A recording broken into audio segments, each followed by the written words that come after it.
દીકરીની વાત હું કરું છું. જન્મ તો દીકરી આપે. ભારત વર્ષ છે એ નારી શક્તિનો આદેશ છે. એટલે મને એક વાત હશે દ્રષ્ટાંત, પણ છે વાત અદ્ભુત કે આમ સાચી લાગે એવી વાત છે. દ્રષ્ટાંત હશે.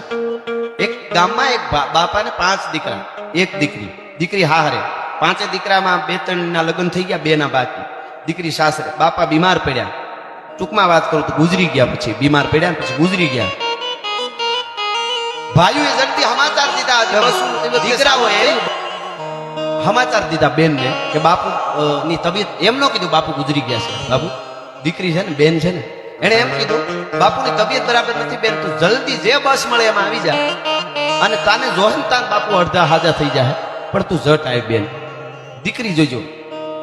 અને બેન આવી, ઘરેણા બેરેણા પહેરી તૈયાર થઈને આવી. બાપની ત્યાં જાવ છું, મારો બાપ મને જોયે ને હાજો થઈ જાય. એટલા પોરથી બેન આવી. ગામના પાદરમાં બસમાંથી ઉતરી, હાલતી થઈ. કીધું મારા બાપુ કેમ છે ભાઈ, ગામનું કોઈ મળે ને હમ સારું તો છે ને. એટલે એને શું કીધું, હામો મેળવ્યો. બેન તને ખબર નથી? જુવાન હોય છે કોઈ. બેન તને ખબર નથી? ના કયો ને, કેમ છે મારા બાપુ? અરે તમારા બાપુ ગુજરી ગયા હાજે. હે કે તમારા બાપુ ગુજરી ગયા? અને એક બાજુ ખૂણામાં ક્યાંક ઊભીને બધાએ ઘરેણા કાઢ્યા, ઘરેણાની પોટલી બાંધી પછી ગઈ. કારણ કે બાપુ ગુજરી ગયા, હવે ઘરેણા પહેરીને તો ન જવાય ઘરે. પોટલી લઈને આવી. ટૂંકમાં વાત કરું તો જેટલું રોવાય એટલું દીકરી રોય. મારે આ દીકરીની વાત આવી એટલે આ પ્રસંગ કેવો છે. જો જેટલું રોવાય એટલું રોય. બાપની નનામી નીકળી, અને એ નનામી જ્યારે બાપની નીકળી ઘરેથી, આપણે જાણો છો આપ, જાપા સુધી બાયુ માણસ બધા જાય, પછી તો પુરુષો જાય શમશાને. શમશાને યાત્રા, શમશાને ગઈ, બાયુ બધા પાછા વળી ગયા. શમશાને પૂગવા આવ્યા ને એમાં એક માણસ આવ્યો. અને હળી બીજા ગામનો હોય છે, તે કઈ વાહન લઈને આવ્યો કે તેમ આવ્યો હોય, હળી કાઢીને આડો ફરી ગયો. અને એટલું કીધું આ ગુજરી કોણ ગયું? તો કે ફલાણા બાપા ગુજરી ગયા. ભાઈ ઓ, મને એવું લાગ્યું, મને સમાચાર મળ્યા કે બાપા જ ગુજરી ગયા. તો એ મારા મિત્ર હતા, ખાસ મારા મિત્ર હતા. અને એણે કીધું એટલે હું અટાણે આવ્યો છું. અયોગ્ય લાગે, હું અટાણે નનામી આડો ફર્યો છું. આ કાંઈ યોગ્ય વાત નથી, માનવતાની દ્રષ્ટિએ ન કહેવાય. પણ વાત એવી છે, બાપાએ જ મને કીધું હતું, હું આ બાપા પાસે 8 લાખ રૂપિયા માંગુ છું. બાપાએ મને કીધું હતું મારી નનામી ન પૂગે શમશાને, એની પહેલા આવીને મારા દીકરા પાસે કબૂલ કરાવી જાય છે, નકરી દેવા નથી.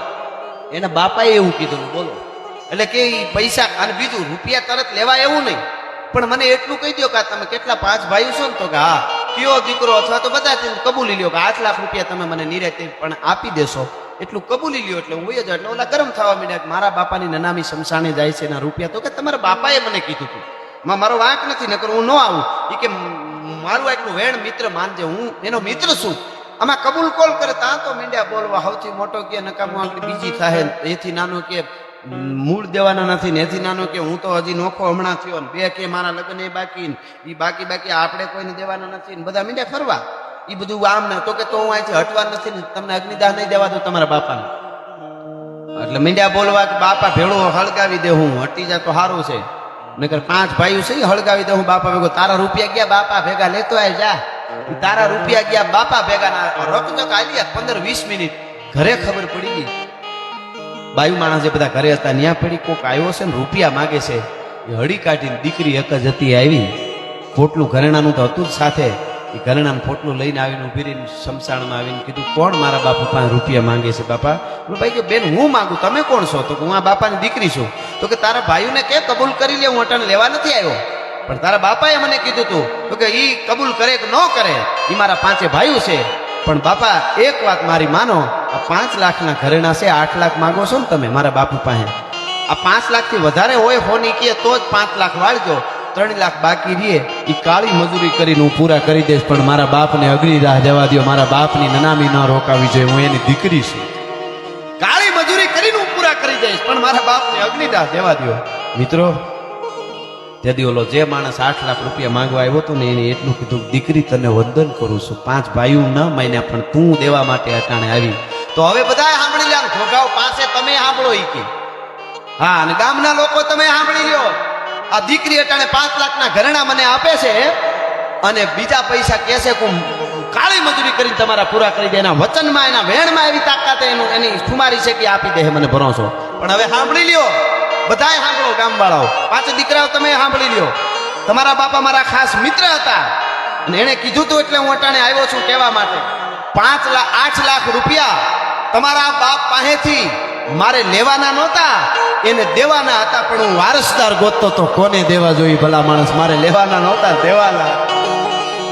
અને દીકરી આ બધો પ્રસંગ પતે ને એટલે કેજે તારા ઘરે આવી અને હું 8 લાખ રૂપિયા હું દઈ જાય છે, 8 લાખ રૂપિયા મારે દેવાના હતા, પણ તારો બાપ મારો મિત્ર હતો એને કીધું બરાબર તપાસ કરીને દેજે ખાસું વારસદાર કોણ છે. ત્યાં તો ઓલા મીડિયા બોલવા મારે હજી હમણાં જ આ ખર્ચા બધા મેં કર્યા, બીજું કે લગ્ન મેં કરીને તરત નોખો થઈ ગયો છે, બીજા 2 હતા એ તો કે લગ્ન બાકી મારો ભાગ થાય ને ઓલા કે તમારા બાપ ભેગા ગયા લઈ આવજો એમ. હવે એટલે દીકરી જે છે એ દીકરી છે એનું વર્ણન ન થઈ શકે કોઈ દિવસ. એક વાત આવી એટલે બાપુ એક વિદેશ આપણી ભારતનો બાપ દીકરી છે, પણ બાપમાં શું ફેર એ વાતે હવે દીપકભાઈ આવી છે એટલે કહી દઉં. વિદેશમાં બનેલી દેશનું નામ છે એનું અત્યારે ત્યાં સ્ટેચ્યુ છે બધું છે, પણ અત્યારે નામ યાદ નથી. વિદેશમાં બનેલી એવી ઘટના ઘણા વર્ષો પહેલા એક માણસને મૃત્યુ દંડ થયો, કોઈ ગુનો કર્યો હોય છે અને એને એક દીકરી હાહર અને એને મૃત્યુ દંડ થયો. આ તો આ બનેલી ઘટના છે, એનો આખો ઇતિહાસ છે, એનું સ્ટેચ્યુ છે એ દેશમાં. અને મૃત્યુદંડનો એને દેવામાં આવ્યો બાપને કે આને મારી નાખવાનો, પણ એનો દંડ એવો દેવામાં આવ્યો કે આને પાણી નહીં પાવાનું, ખાવાય નહીં દેવાનું, અંધારી જેલમાં પૂરી દેવાનો અને એ તરીહો ભૂખ્યો મરે એવી એને સજા થઈ. ટૂંકમાં બાપને જેલમાં પૂર્યો, ભાઈને પુરુષ હતો એને જેલમાં પૂર્યો. દીકરીને ખબર પડી, સાસરેથી દીકરી આવી, આ તો બનેલી વાત, હકીકત વાત છે. દીકરી આવી, દીકરીને હાવ નાનું બાળક જન્મેલું, મહિનોથી થયો 1.5 મહિનો. આ ભારતનો દીકરી હોય, પણ બાપમાં શું ફેર છે ભારત ને વિદેશમાં, આ વાત આવી એટલે કહી દઉં. દીકરીએ મંજૂરી માંગી કે મારે મારા બાપને મળવું છે. એટલે ન્યાય એવો થયો કે ભાઈ જીવતો બાપ હોય ત્યાં સુધી મળવા માંગે તો દીકરીને મળવા ના ન પાડી શક્યું. દીકરી એવી અરજ કરી કાયમ ના માટે 1/2 કલાક મારા બાપને હું મળી શકું, આટલું જ્યાં સુધી મરે નહીં ત્યાં સુધી. બધા એમ થયું કે 2 દીમાં 3 દીમાં પાણીનો પીએ, બહુ 5 દી કેટલું જીવ છે, તમે તમારે આપી દો મંજૂરી. જે એનો ન્યાય હતો એને આપી દીધી. દીકરી અંધારી કોટડીમાં જાય. દીકરી એમ કે હું બાપને મળું ત્યાં સુધી આજુબાજુ કોઈ હોવું ન જોઈએ. દીકરી જાય, 1 દી મિત્રો, 2 દી, 3 દી, 5 દી, મહિનો, 2 મહિના સુધી બાપનું મૃત્યુ નથી થતું. બરાબર સકાની પછી તો કાયમ કે આ છે હું એમ પાણીએ નથી લઈ જતી, કાંઈ નહીં, બરાબર તપાસ કરે. દીકરીને લેડીસો જે હોય એ બધા જોવે કે આની પાસે કાંઈ ભેળું ખાવાનું, એટલી કટકી નથી લઈ ગઈ. અને આ કેવી રીતે બની શકે? 2 મહિના થાય બાપ હજી દુબળો પડતો ગયો, પછી આમ શરીર જીર્ણ થઈ મરી જશે એ પાકું, પણ 2 મહિના સુધી ટકી કેમ રહ્યો એમ બાપ? પછી જ્યારે દીકરીને ખાસ બોલાવી અને કીધું કે તારા બાપનો જે ગુનો હતો મૃત્યુદંડનો, એ અમને એમ હતું 2-5 દીમાં 10 દી મરી જાય, એને બદલે 2 મહિના થઈ ગયા. તારો દીકરીનો બાપ પ્રત્યેનો જે બાપ દીકરીનો પ્રેમ તું કાયમ બાપને મળવા આવે છે, એના ઉપર એને હું સજા માફ કરું છું, એને છોડી દેશું, પણ 2 મહિના સુધી જીવે એનું કારણ મને બતાવે. તેથી વિદેશની દીકરીએ કીધું તો કારણ બીજું કાંઈ નથી, 1.5 મહિના પહેલા જ મારે બાળકને મેં જન્મ દીધો છે. હું મારા બાપને જઈ અને કાયમ 15-20 મિનિટ પૈપાન કરાવી આવું છું, એટલા માટે ધાવણ ધવરાવી આવું છું ને એટલે મારો બાપ જીવે છે. મિત્રો આ વિદેશમાં બનેલી ઘટના છે. 2 મહિના સુધી બાપને જીવાડ્યો. આ દીકરીને મારા કરોડો વંદન છે બાપ પ્રત્યેના પ્રેમને. પણ ભારતીયતાની વિદેશની વાત મારે એ કરવી છે કે વિદેશની ધરતીનો બાપ હતો એટલે એને પૈપાન દીકરીને કર્યું. મારા ભારતનો બાપ હોય તો મરી જાય, બાકી એ વાત એ ઘટના ન બને. ભારતમાં વિદેશમાં ફેર હોય તો આ ફેર છે. એ જીવવા માટે થઈને ભલે દીકરી કરગરી હોય, રોય હોય, ધરાર કીધું હોય, પણ મારા દેશ, મારી હિન્દુસ્તાન, મારા ભારતનો બાપ હોય તો એ ઘટના ન બને. એમ ટૂંકમાં મારે કેવું હોય તો ભારત વર્ષની સુપર પાવર કોઈ બનાવશે તો ભારતની નારી શક્તિની તાકાત છે.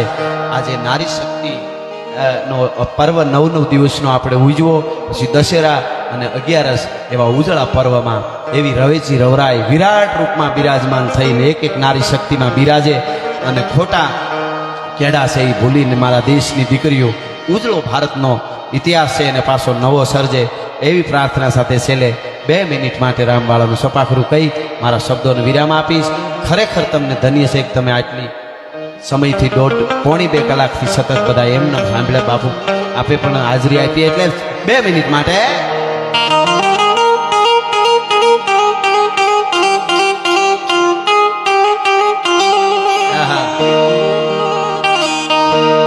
તોડી આ પાંજરા વાળા હાંગળ એથી બાગ છૂટ્યા